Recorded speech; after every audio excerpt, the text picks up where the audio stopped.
Order! Right shoulder On!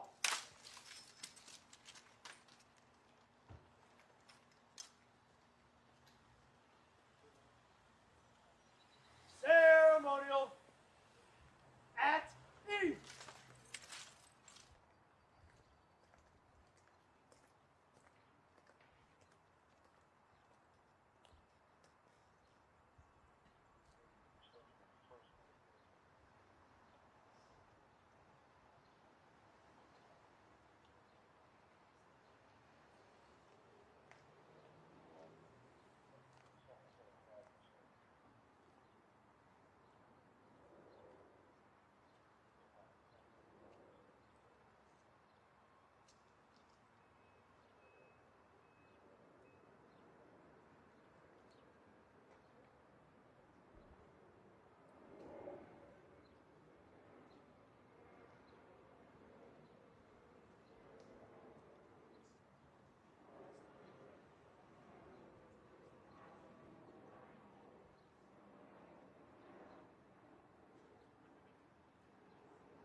Honor, go.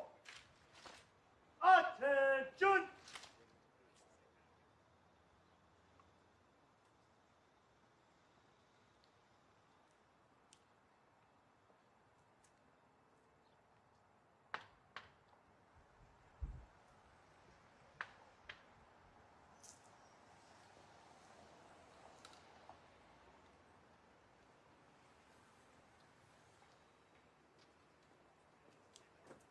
Present. present On.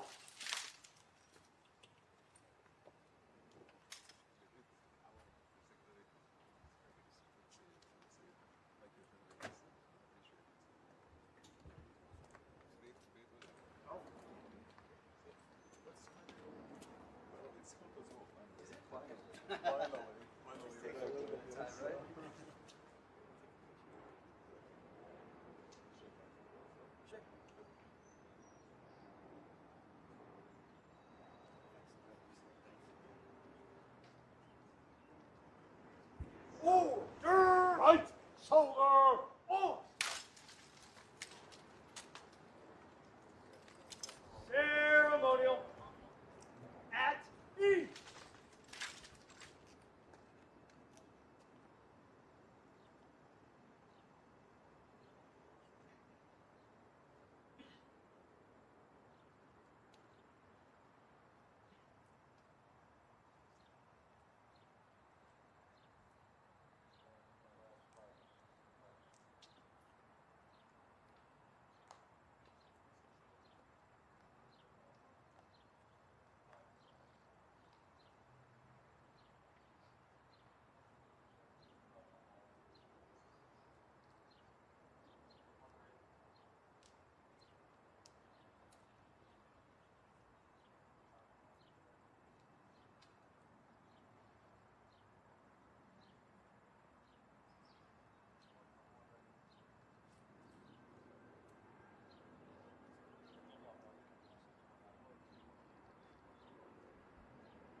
Honor, go. Attention.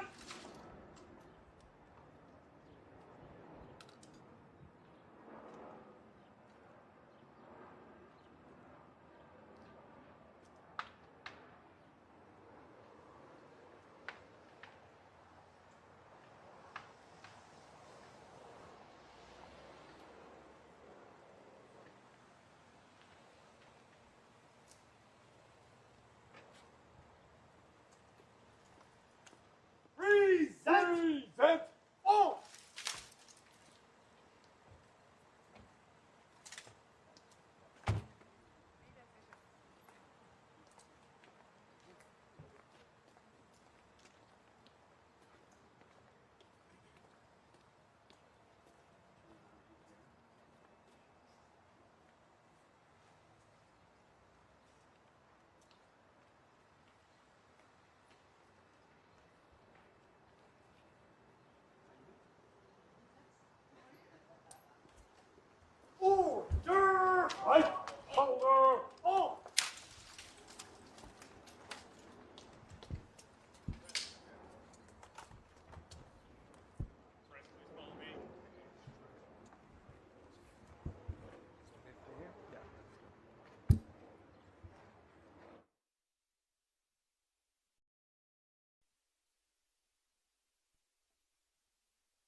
Beautiful Friday morning.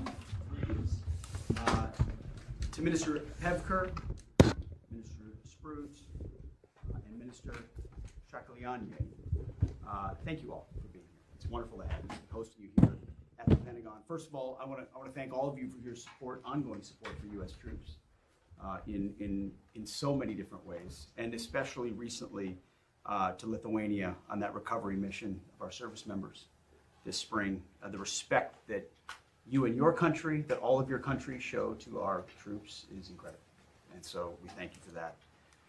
Second, I want to congratulate all of you on your important roles in the most, we believe, the successful and historic NATO summit in modern history. President Trump called on European allies to lead on continental defense in NATO.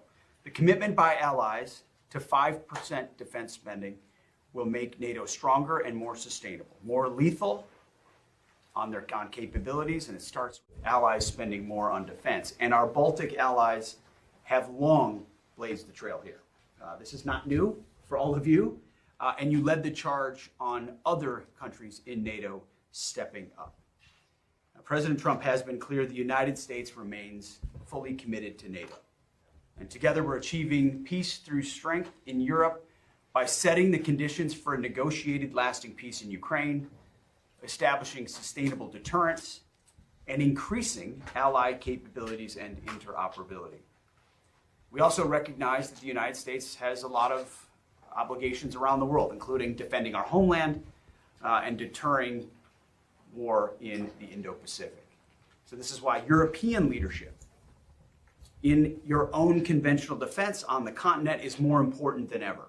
Your efforts to modernize and invest in new military capabilities are critical to deterring attacks and building readiness. I really, from this podium in this building, want to applaud your leadership, as I mentioned, on meeting the 5% defense spending target, not years down the road, but in all your countries in 2026. It underscores your dedication to the alliance's security and sets a very clear example for others to follow. I also, as I mentioned off the top, truly do appreciate the ongoing support for U.S. and allied forces in the Baltics, including multinational training environments, which bolsters our collective readiness.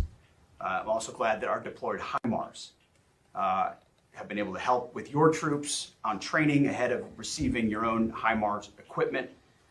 This cooperation accelerates our ability to defend countries with capable systems. So, ministers, your visit demonstrates our strong defense relationship, and I very much appreciate it. Thank you for being here. Go ahead. Thank you. Well, thank you very much, dear friends, dear Pete. Thank you once again for hosting us in this hot summer day here in Washington. And this is why, actually, let me start with unusual remark and start with the invitation to you to come to Estonia in the coldest time of the year in January, as we have the Allied exercise winter camp. So, and there is a possibility where we could jump in together with our troops into the ice cold water. So you are more than welcome to visit our troops and your own troops and to jump into the frozen lake. I'll give you a solid maybe on the frozen lake. Well, let's see that. How about Thank that? you.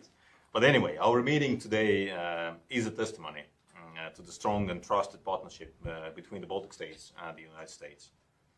We are allies who are willing to strengthen our common defense, and we are more than determined to continue this very close cooperation. We stand up for one another, and we defend each other when it's needed. This is what brotherhood in arms truly means. We experienced this serving side by side in Afghanistan, and to continue to do so in Iraq as we meet here today. Under the leadership of President Trump, the United States is doing a tremendous job strengthening NATO. At the Hague Summit, you mentioned already, we made a historic decision to spend 5% of GDP on defense by 2035 in the alliance. But we all know that we need to do it more quickly, and especially I would like to thank you, Pete, for all your efforts in achieving that goal. You know that Estonia is a firm supporter of this objective that will guide European nations to take more responsibility for their own defense. And in this regard, yes, Estonia will spend even more than 5% already next year and years to come. And I want to highlight that this money is going to real military power, to core defense capabilities, all these 5 and above. And of course, we will continue to push other allies to do the same, so that Europe and Canada would bear a fair burden with the United States. So this is needed that Europe could defend itself with more lethality and highly ready forces. And this is also needed to support President Trump's plan he put together with the NATO Sec-Gen Rutte to further assist Ukraine. While the Baltic states and Europe are ready to assume greater responsibility in ensuring Europe's security, the United States' role in contributing to the deterrence on NATO's eastern flank remains crucial. US military presence in the Baltic states has a great impact. Together we keep the front door of the alliance closed and ensure peace to strength to our people, to our nations on both sides of the Atlantic.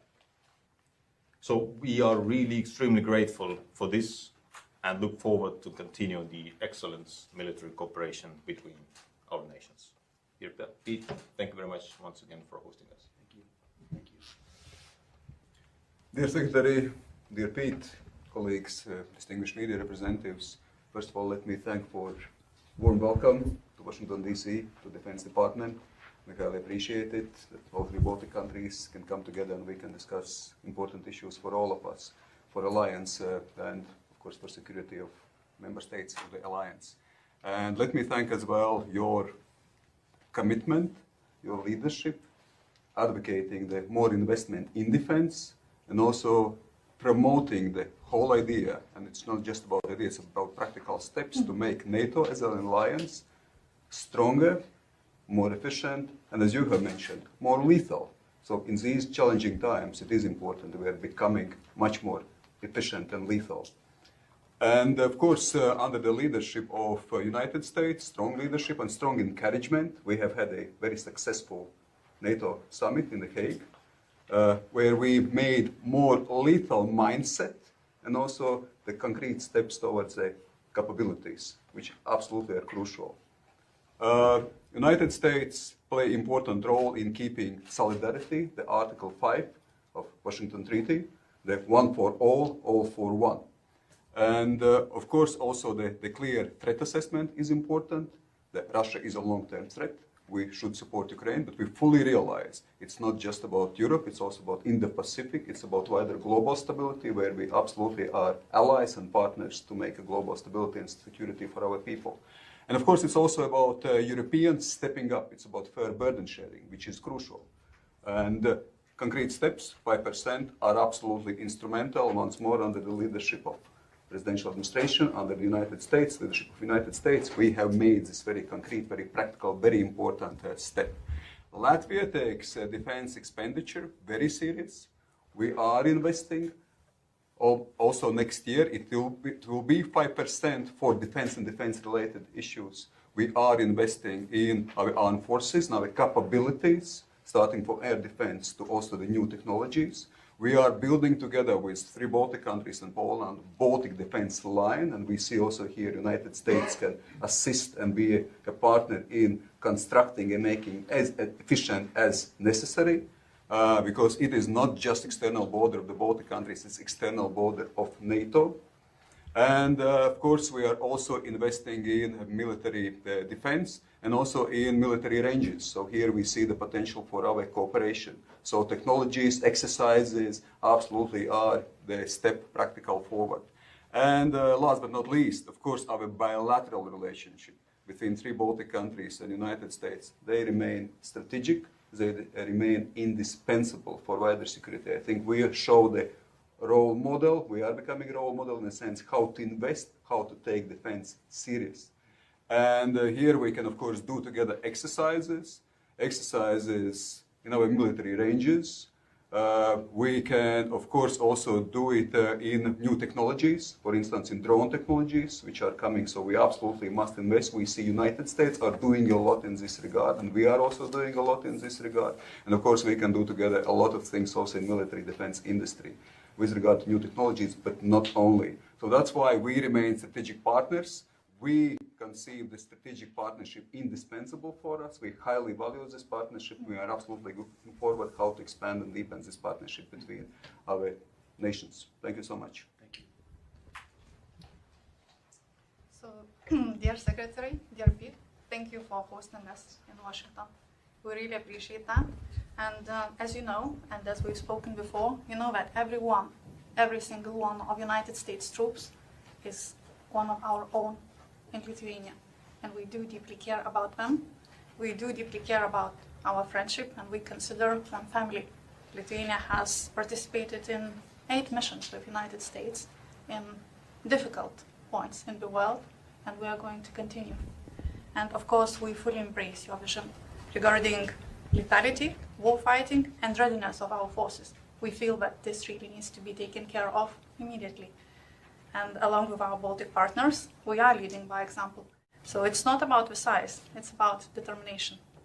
And long before the Hague Summit, Lithuania made a bold decision to raise our defense spending above 5%. It's going to be from 5 to 6% GDP on hard defense from 2025 to at least 2030. And we have over 4% already this year. We urge other European allies to do the same. We invest in troops, weapons, and infrastructure at an unprecedented speed. And we have already invested $2 billion, €2 billion actually, in United States equipment, including HIMARS, Black Hawks, Switchblades, Javelins, missiles, and JLTVs, of which we now have the largest fleet in Europe. We are strengthening our capabilities, and over 20% of our defense acquisitions are United States made. We are expanding our defense industry cooperation. We are working with Northrop and Grumman, and we are discussing supply chains and co-production with multiple United States defense industry giants, including Lockheed Martin and others. And boosting defense industry is our priority. We really invite United States companies to invest in Lithuania. We offer 0% corporate tax, bureaucracy-free green corridors, and state-of-the-art technologies. And since 2019, as you all know, Lithuania has been hosting a United States heavy infantry battalion and artillery unit on a persistent basis.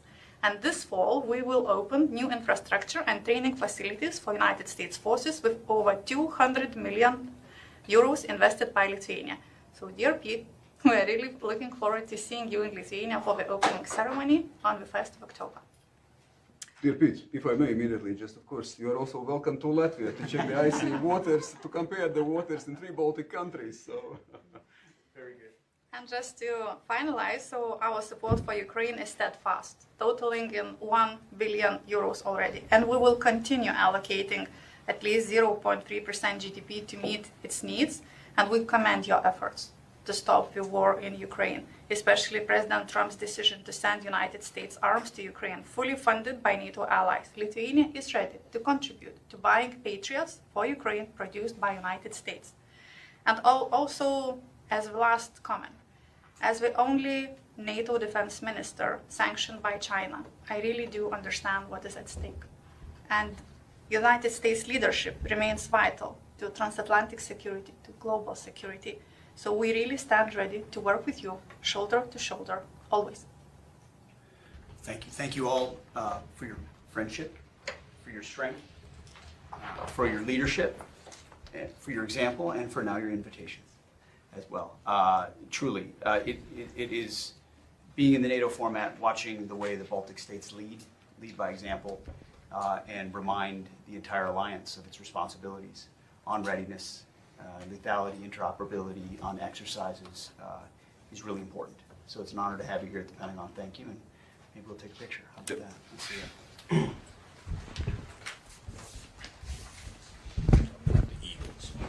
There's the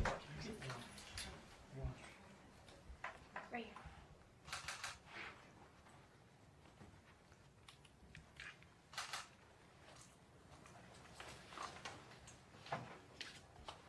All right, very good. I'll follow that. Thank you. Mrs. Secretary, have the Patriots arrived in Ukraine yet? No questions. Thank you.